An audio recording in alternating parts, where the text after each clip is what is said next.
오늘 본문 27절에 하늘에서 주신 바를 오늘 말씀의 제목으로 삼습니다. 이 말씀이 저와 여러분의 삶이 되기를 바랍니다. 예루살렘에서 이루어진 예수님과 니고데모와의 긴 대화가 다 마무리되고 예수님과 제자들은 이제 예루살렘에서 유대 땅으로 향합니다. 물론 예루살렘도 크게 보면 유대 땅에 속하고 있는 곳이긴 합니다만 오늘 본문에서 말하는 유대 땅은 예루살렘을 제외한 나머지 지역을 의미합니다. 그러고 보면 예수님과 제자들의 여정이 조금 의미심장합니다. 오직 성령이 너희에게 임하시면 너희가 권능을 받고 예루살렘과 온 유대와 사마리아와 땅끝까지 이르러 내 증인이 되리라. 이렇게 예수님 말씀, 마지막 말씀인데 그 말씀처럼 요한복음은 그 순서대로 예수님의 여정을 기록하고 있음을 보게 됩니다.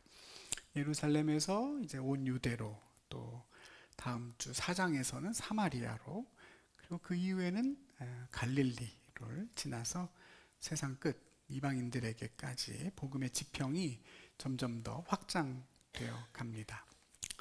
그런데 예수님께서 유대 땅에 머무시면서 뭘 했다고 오늘 본문은 이야기하죠? 네, 예수님께서 세례를 베푸셨습니다. 대단히 놀라운 내용이죠. 예수님이 직접 세례를 베풀었다라고 나오는 성경의 유일한 기록입니다.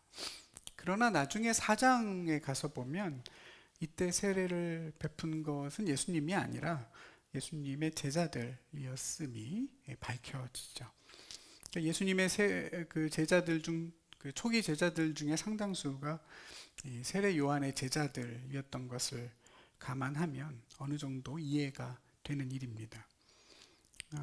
진지하게 예수님을 따르려고 하는 사람들에게 세례를 베풀어서 예수 공동체의 일원으로 받아들인 것이죠.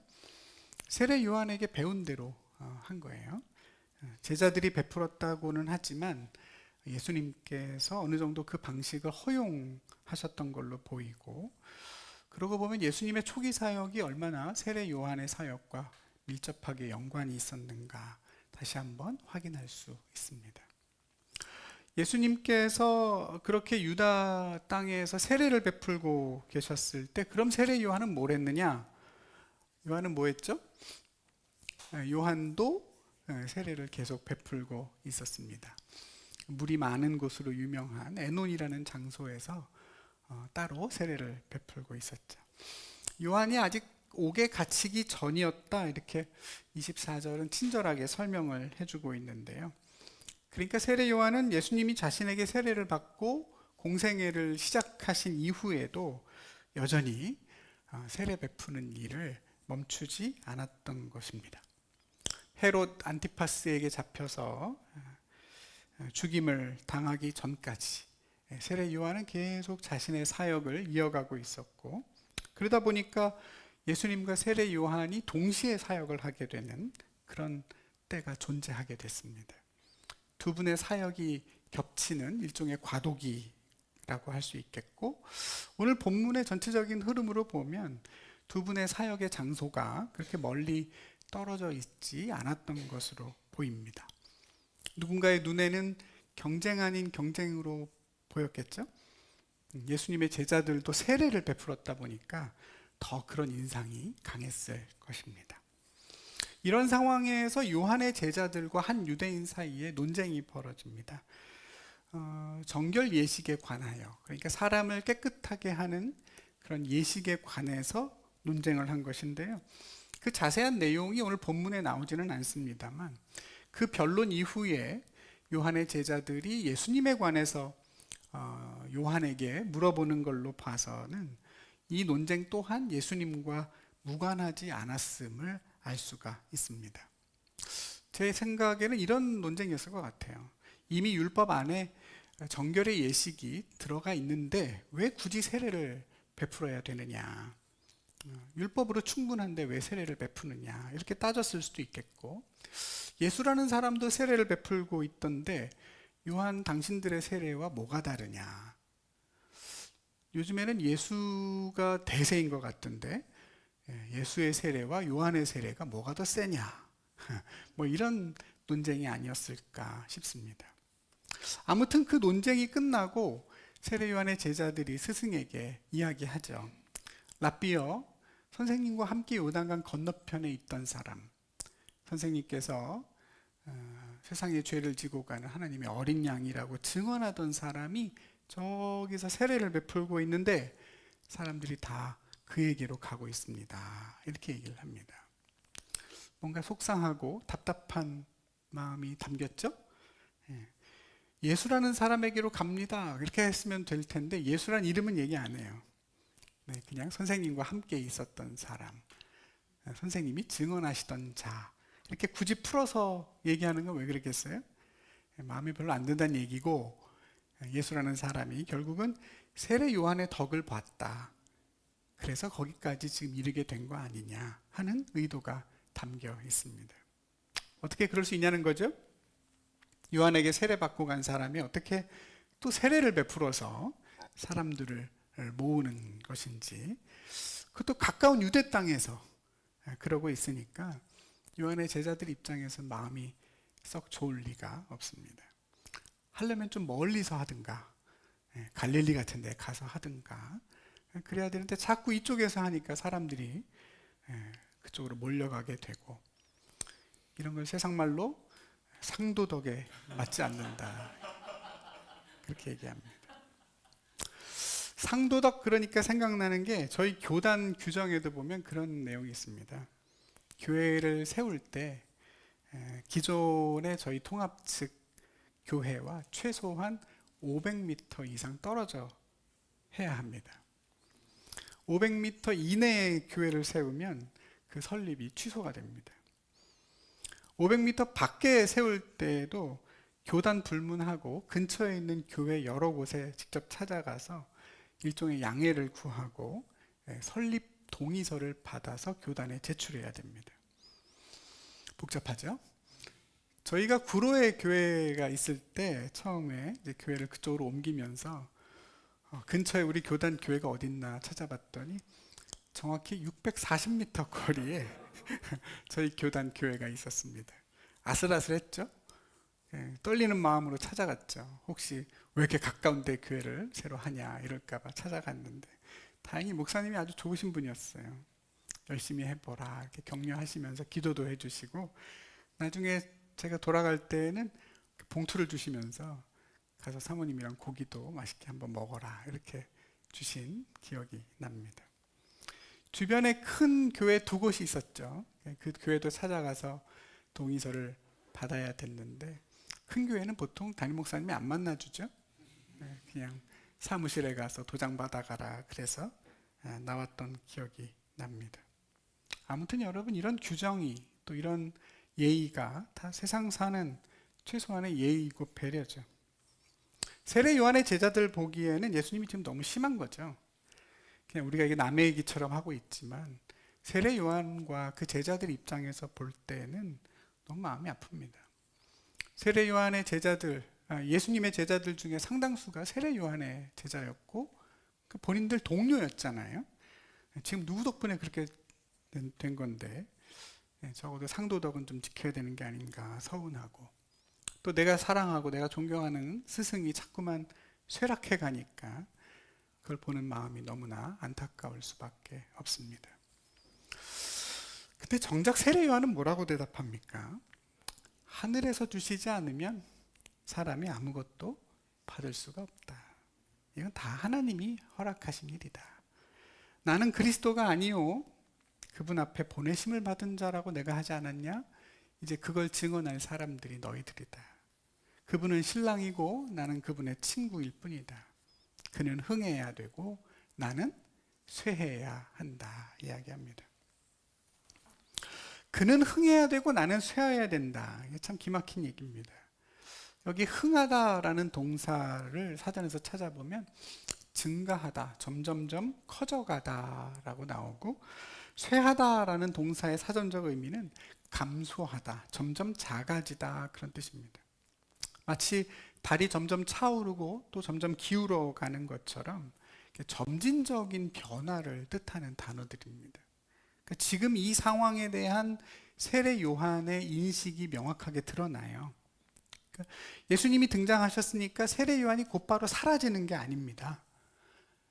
한쪽은 증가해가고 한쪽은 감소해가는 어떤 하나의 변화의 과정으로 요한은 받아들인 거예요.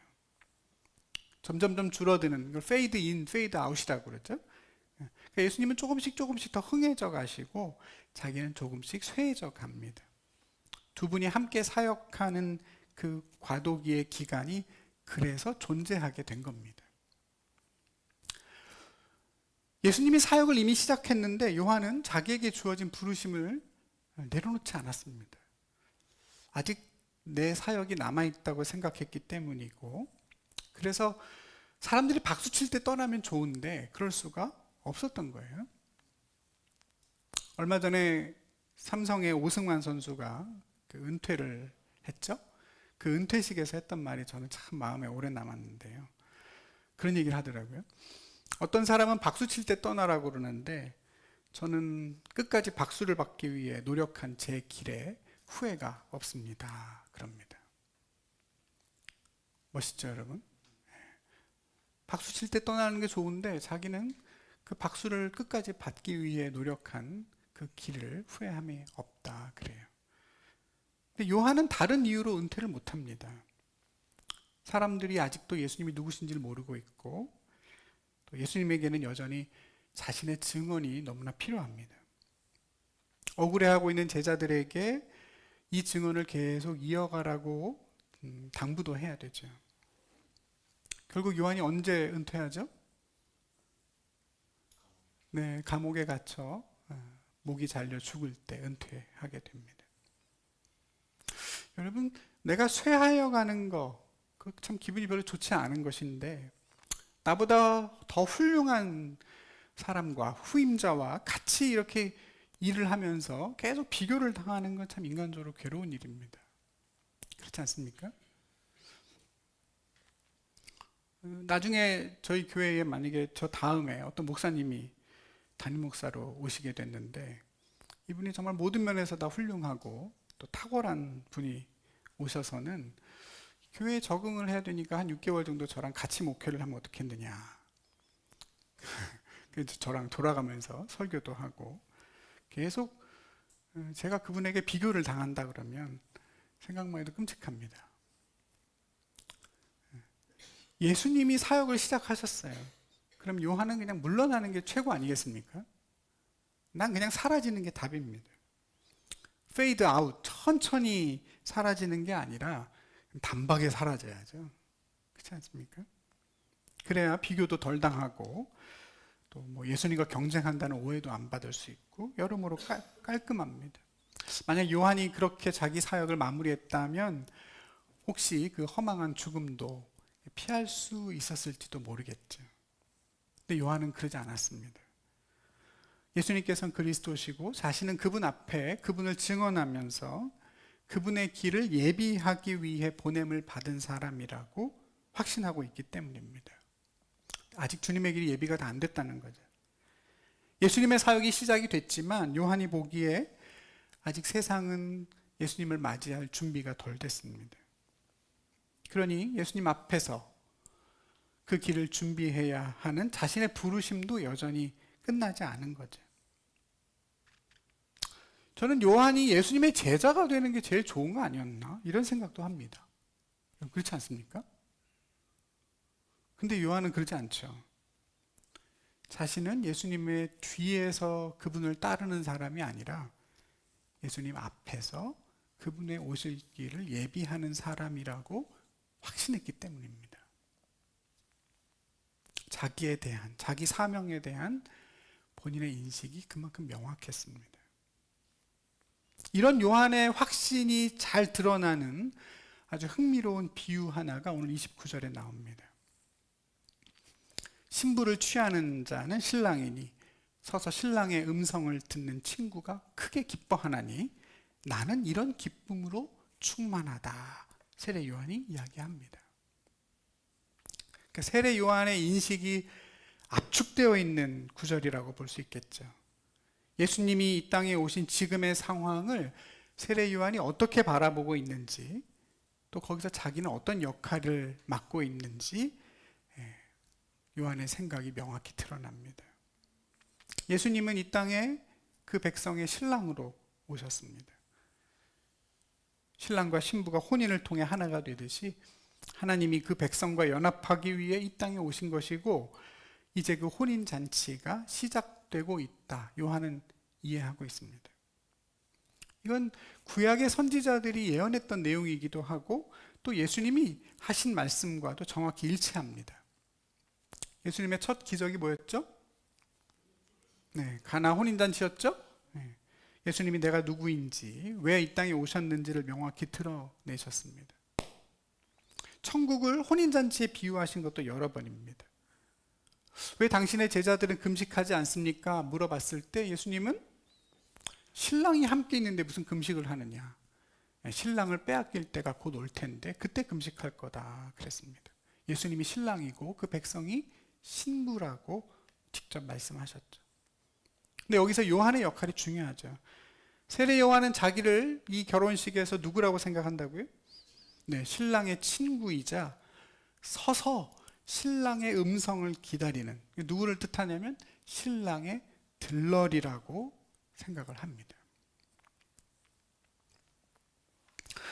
당시 유대인의 풍습에서는 신랑이 신부집에 가서 그 신부를 데려오는 것으로 결혼식이 시작이 됩니다. 이때 신랑의 가장 친한 친구가 들러리가 돼서 그 결혼식에 중요한 역할을 하게 되는데요. 신랑보다 먼저 신부의 집에 가서 결혼의 시작을 알리고 신랑이 도착할 때까지 그 결혼식의 흥을 돋우는 역할입니다. 우리나라도 결혼식 사회는 주로 누가 봅니까? 신랑 친구가 보죠. 예식이 시작이 딱 되면 사회자가 인사도 하고 부모님도 소개하고 신랑 신부 입장도 시키고 그러잖아요. 근데 당시 신랑의 들러리도 그랬습니다.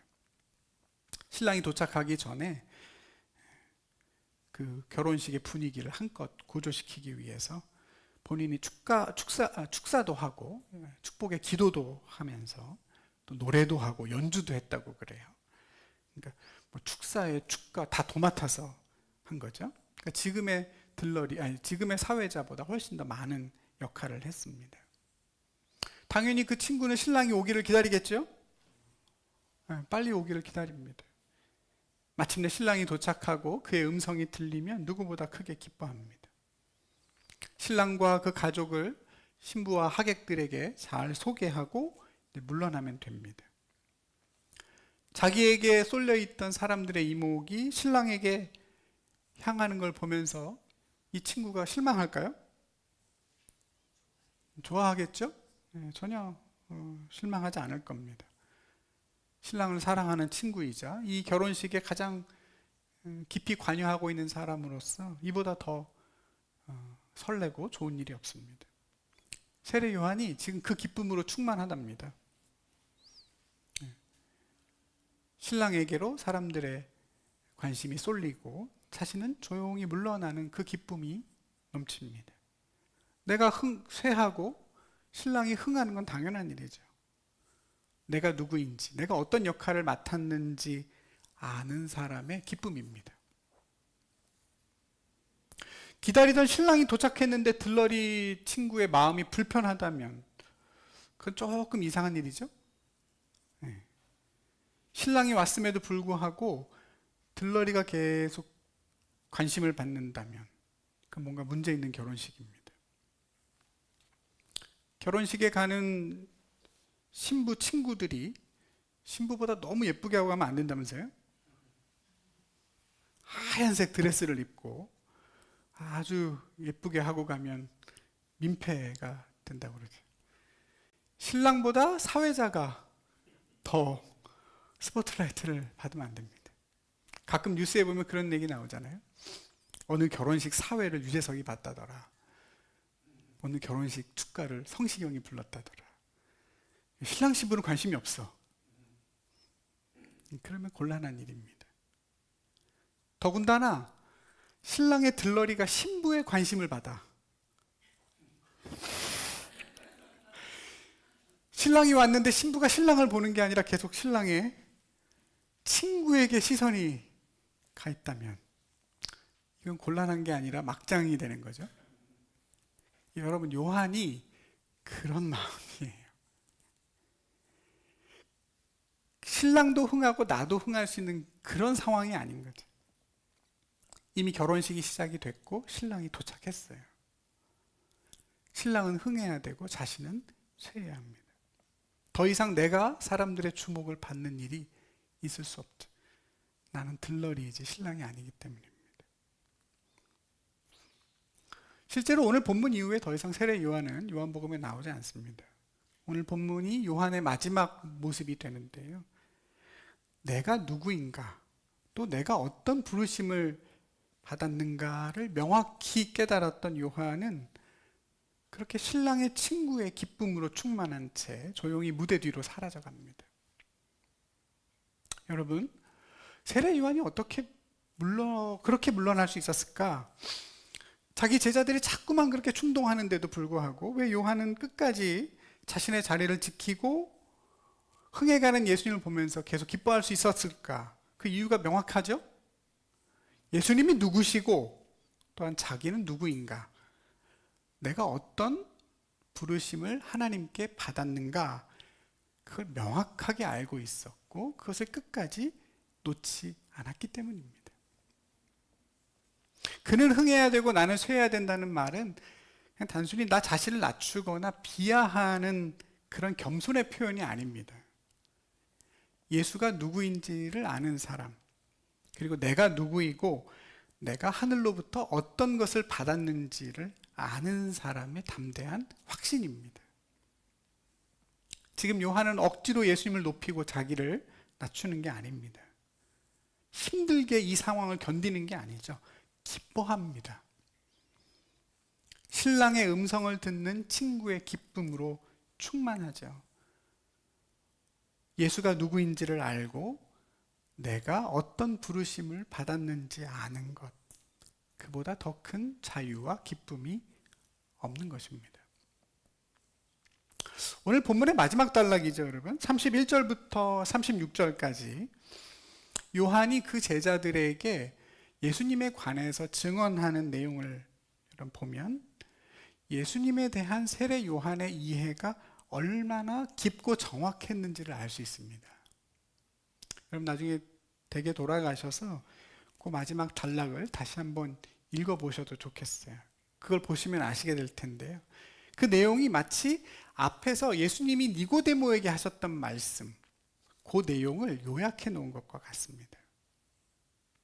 어떤 사람들은 그래서 이 뒷부분은 세례 요한이 직접 한 말이 아닐 거다. 어떻게 요한이 이렇게 딱 앞에서 했던 얘기를 요약본으로 해냈겠느냐. 이건 세례 요한이 직접 한 말이 아니고 이 책을 기록한 사도 요한이 일부러 여기다가 편집해 놓은 걸 거다라고 주장하는 학자들도 많습니다. 그만큼 예수님이 하셨던 내용을 그대로 정확하게 알고 있었다는 얘기입니다. 예수님이 누구이신가? 왜 이 땅에 오셨는가? 그리고 그분을 향한 우리의 태도가 왜 하나님의 심판이 되는가? 세례 요한은 너무나 정확히 꿰뚫어 보고 있습니다. 유일하신 하나님과 그분이 보내신 자를 아는 것이 영생이다, 이렇게 예수님 말씀하셨는데요.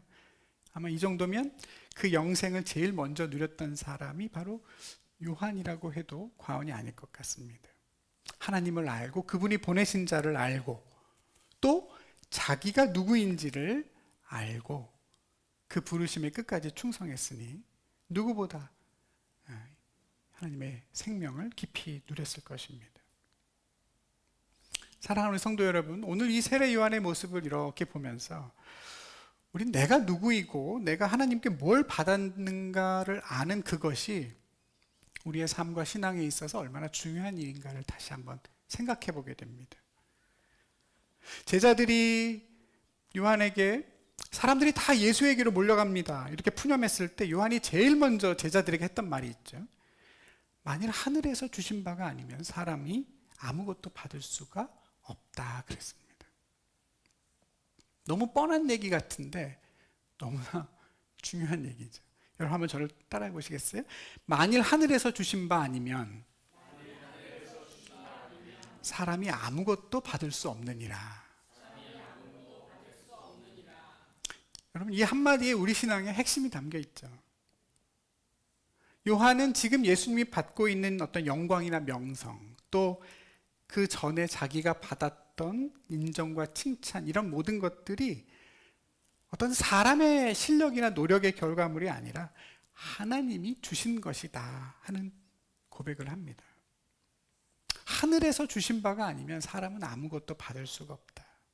하나님이 주셨으니 사람이 받아 누리는 것이고, 이제는 하나님이 다른 이에게 주시니 그것 또한 받아들일 따름이다. 철저하게 하나님의 주권을 인정합니다. 나중에 예수님도 똑같은 말씀을 하시죠. 아버지께서 나에게 이끌어주지 않으시면 아무도 나에게 올 수가 없다. 빌라도가 예수님에게 너를 풀어줄 권한도, 너를 죽일 권한도 나한테 있다 그랬더니 예수님이 위에서, 하늘에서 너에게 주시지 않으면 그런 권한은 너에게 없다 이야기하시죠. 하나님이 주셨기 때문에 내가 지금 누리고 있다는 것, 또 하나님이 나에게 주시지 않았기 때문에 내가 가질 수 없고 누릴 수 없다는 이 고백이야말로 어쩌면 우리의 가장 신앙의 기본이 되고, 그리고 거기서부터 진정한 성도의 평안과 겸손이 시작됩니다. 천재는 1%의 영감과 99%의 노력으로 이루어진다. 에디슨의 유명한 말이죠. 근데 많은 사람이 그 진짜 의미를 오해한다고 합니다. 노력이 99%니까 노력하면 누구나 다 잘할 수 있다. 그런 뜻이 아니라는 거죠. 원래 의미는 정반대라는 거예요. 아무리 노력해도 절대 안 되는 그 1%가 있는데 그게 영감이요. 그건 내 노력이 아니라 주시는 분에게 달렸다. 그게 에디슨이 정말로 하고 싶었던 얘기랍니다. 노력이 필요 없다는 얘기가 아니죠. 노력도 중요한데 사실 여러분 살아보니 어떻습니까? 노력도 성실함도 하늘이 주는 재능 같지 않습니까? 어떤 사람은 성실함을 하늘로부터 받아서 아무리 대충 하라고 해도 성실하게 합니다. 그렇지 않습니까? 노력해라 한다고 노력하는 게 아니고 노력이라는 재능을 하늘로부터 받는 것 같습니다. 세상에는 5달란트 받은 사람도 있고 2달란트 받은 사람도 있고 1달란트 받은 사람도 엄연히 존재합니다. 그건 내 실력이 아니라 하나님의 실력이고 하나님의 주권입니다. 인정하십니까? 큰 집에는 금으로 만든 그릇도 있고 은으로 만든 그릇도 있고 나무 그릇도 있고 질 그릇도 있습니다. 바울이 그렇게 얘기했죠. 왜 나는 금그릇이 아니고 왜 나는 질그릇이냐? 아무리 이야기해도 소용이 없습니다. 그건 그냥 토기장이의 권한일 뿐이고 나는 단지 주인이 쓰기에 합당한 그릇이 되기 위해 내가 할 수 있는 일을 할 뿐입니다. 그 내가 할 수 있는 일이 바울은 뭐라고 그랬죠? 그냥 나를 깨끗하게 하는 거라고 그랬습니다. 어느 집 주방에나 가봐도 다 그런 게 있죠. 진짜 비싸게 주고 샀는데 거의 안 쓰는 그릇도 있습니다. 정말 값싸고 별 볼 일 없는 평범한 그릇인데 귀히 쓰임 받는 그릇도 있죠. 주방에 안 들어가 보시면 아셔야죠. 근데 인생도 그렇다는 거죠. 내가 금그릇이어서 행복한 것이 아니고, 그러면 행복할 것 같지만 그게 아니라 주인께 쓰임받는 그릇일 때 행복합니다. 내가 진짜 많은 달란트를 받아서 행복한 것이 아니고 존귀한 것이 아니고 주신 달란트를 땅에 묻어두지 않고 주신 분을 위해 힘껏 사용해서 뭔가를 남기고 살아갈 때, 그래서 주인의 기쁨에 참여하게 될 때 그 인생이 가장 존귀한 인생인 줄 믿습니다. 난 죽어도 금그릇이 되기를 원하십니까? 사랑하는 우리 성도 여러분, 하나님이 여러분에게 주신 바가 무엇인가? 여러분은 잘 헤아리고 계십니까? 나에게 주지 않은 것 알고 계세요? 하나님이 여러분에게 주신 것들을 어떻게 누리고 어떻게 사용하고 계십니까? 하늘이 나에게 주신 것을 아는 데서 우리의 사명이 시작되죠. 여러분이 하나님께 받은 달란트 꼭 발견하시길 바라고 그것들을 땅에 묻어두는 일이 없기를 바랍니다. 가끔 보다 보면 정말 늦은 나이에 자기 달란트를 발견해서 그걸로 세상에 알려지신 분들의 이야기를 종종 접하죠. 평생 한 번도 미술 교육을 받지 않았는데 80 가까운 나이가 돼서 처음 붓을 들었다가 미국의 국민 화가가 된 그 그랜마 모지스 같은 할머니가 그렇습니다. 평소에 자수 놓는 걸 그렇게 좋아하셨다고 그러죠.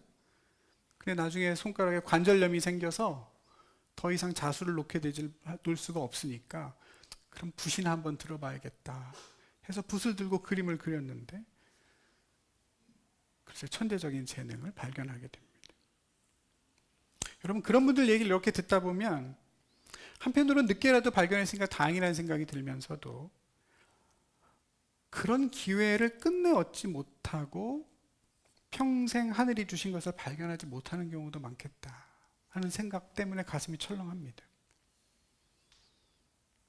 하늘이 나에게 주신 것, 그걸 알고 그걸로 세상을 섬기고 그걸로 오직 나만의 삶을 살아갈 수 있다면 저는 그것이야말로 하나님이 바라시는 가장 존귀한 삶이겠죠? 여러분 꼭 그런 인생 되시기를 축복합니다. 하늘이 나에게 준 것에 대해서는 전혀 모르면서 괜히 남이 가진 것, 또 내가 없는 것 때문에 끊임없이 비교해 가며 그렇게 사는 삶보다 불행한 인생이 없을 겁니다. 사람은 대부분 그래요. 내가 가지고 있는 건 별로 중요하게 생각하지 않고 하찮게 여기고 남이 가진 것은 더 대단하게 보일 때가 참 많습니다. 저는 그런데 여러분도 그러세요 혹시? 차라리 남들이 가지고 있는 것에는 별 관심을 기울이지 않고 내가 뭘 하나님께로부터 받았는가에 초점을 맞추고 사는 것이 성도의 지혜입니다. 내가 누군가보다 더 잘하는 게 우리 삶의 목적이 아니니까. 나는 그저 하나님이 나에게 주신 삶을 살아내면 족하고 그때가 가장 아름답습니다. 부활하신 예수님께서 베드로가 어떤 죽음으로 하나님께 영광을 돌릴지 말씀하셨을 때 베드로는 옆에 있던 요한의 삶이 궁금했다고 그랬습니다. 예수님 쟤는 어떻게 되나요? 왜 우리 인간은 그럴까요, 여러분? 너는 이렇게 하나님께 영광을 돌리게 될 거야. 거기엔 관심이 없죠? 쟤는요? 요한은 어떻게 되나요? 그게 너랑 뭔 상관이냐? 예수님 말씀하시죠? 내가 올 때까지 요한이 살아있는 것이 내 뜻이어도 그게 너랑 무슨 상관이냐? 너는 그냥 나를 따라와라. 그러십니다. 오래 사는 것? 그것도 누가 주시는 거예요? 하나님이 주시는 것이죠. 실제로 요한이 제일 오래 삽니다만 그게 베드로와 무슨 상관이겠습니까? 요한이 노력해서 오래 사는 것도 아니고 그저 하나님이 주셨으니 누리며 사는 것뿐. 요한은 요한의 길을 가고 베드로는 베드로의 길을 걸어갈 뿐입니다. 사랑하는 우리 성도 여러분, 하나님이 나에게 주시지 않은 것, 그것 때문에 여러분 자신을 너무 힘들게 하지 마시기를 바랍니다. 하나님이 주신 것을 내 실력이라고 착각하면 안 되듯이 하나님이 안 준 건데 그게 내 부족함이라고 오해하셔도 안 됩니다. 내가 잘 됐을 때 겸손하려고 하는 노력도 중요하지만 내가 뭔가 부족하다고 느낄 때 자기 비하에 빠지지 않는 건 훨씬 더 중요합니다. 하늘에서 주신 바가 아니면 사람은 아무것도 받을 수가 없기 때문입니다. 왜 나에게 이걸 안 주셨는가? 이유는 알 수도 없고 알 필요도 없죠. 하나님이 나에게 주신 많은 것들에 특별한 이유가 없는 것처럼 주시지 않은 것에도 특별한 이유가 있는 건 아니기 때문입니다. 다만 주신 것과 주시지 않은 것이 합해진 그게 바로 나라는 존재일 뿐이죠. 내게 주신 것으로는 사명을 이루면 되고 내게 주시지 않은 것으로는 하나님의 은혜를 고백하면 됩니다. 많이 받은 사람이 하나님의 은혜를 고백할 것 같지만 그렇지 않습니다. 사람은 부족함이 없을 때 오히려 은혜를 깨닫지 못하죠. 늘 하나님이 풍성하게 주시면 광야에서 먹는 만나도 하찮은 음식으로 여기는 게 사람입니다. 그러니까 정말 우리가 하나님의 은혜를 깨달을 때는 언제냐면 어떤 결핍을 경험할 때죠. 어떤 힘들고 어려운 순간을 견디며 나아갈 때 오히려 하나님의 은혜를 겪는 경우가 훨씬 많습니다. 여러분, 내가 하나도 안 아플 때 건강에 대한 감사가 되나요? 형식적인 감사는 되겠지만 진심 어린 고백은 없죠. 갑자기 내가 어딘가 아프다거나 어딘가 병원에 입원한다거나 그런 경험을 해야 건강에 대한 은혜를 깨닫게 됩니다. 아, 이 숨 쉬는 게 은혜고 내가 걸을 수 있는 게 하나님의 축복이구나, 기적이구나 깨닫게 되지 않습니까?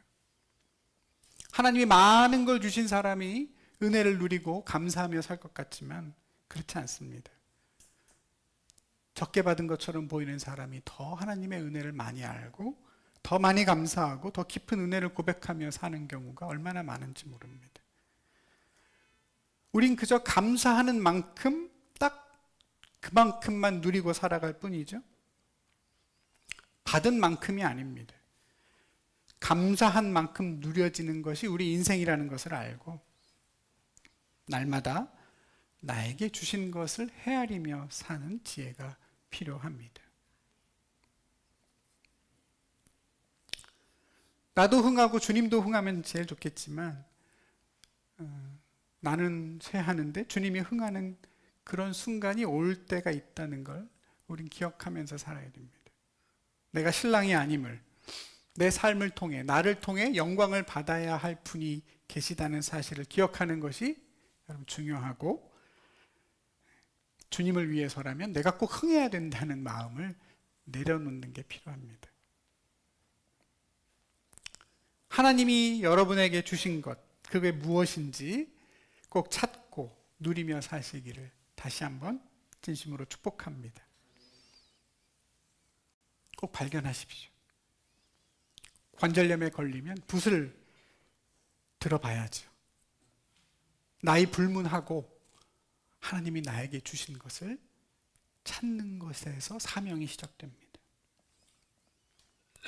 공장에서 막 대량으로 찍어내는 상품이 아니라 하나님의 유일무이한 작품으로 저와 여러분 모두가 창조됐음을 잊지 마시고 다른 누구의 삶이 아니라 여러분만의 그 존귀한 삶을 꼭 완성해 가시기를 축복합니다. 하나님이 주신 것이 무엇인지 아신다면 땅에 묻어두지 말고 힘껏 장사하고 남기시기를 바랍니다. 우리를 판단하실 분은 사람이 아니라 우리를 창조하신 주님이시니까 너무 사람들의 인정과 판단에 흔들리지 마시고 세상이 정한 성공의 기준이 아니라 주님이 정한 그 기준이 우리에겐 성공이라는 사실을 믿고 주님을 따르는 삶 살아가시길 바랍니다. 영생은 유일하신 하나님과 그분이 보내신 자를 아는 것이라고 그랬습니다. 그리고 그 영생은 하나님이 나에게 주신 은총과 부르심을 알고 그걸 누리는 데서 완성이 됩니다. 그 영생의 삶이 저와 여러분의 일상이 되기를 주님의 이름으로 축복합니다.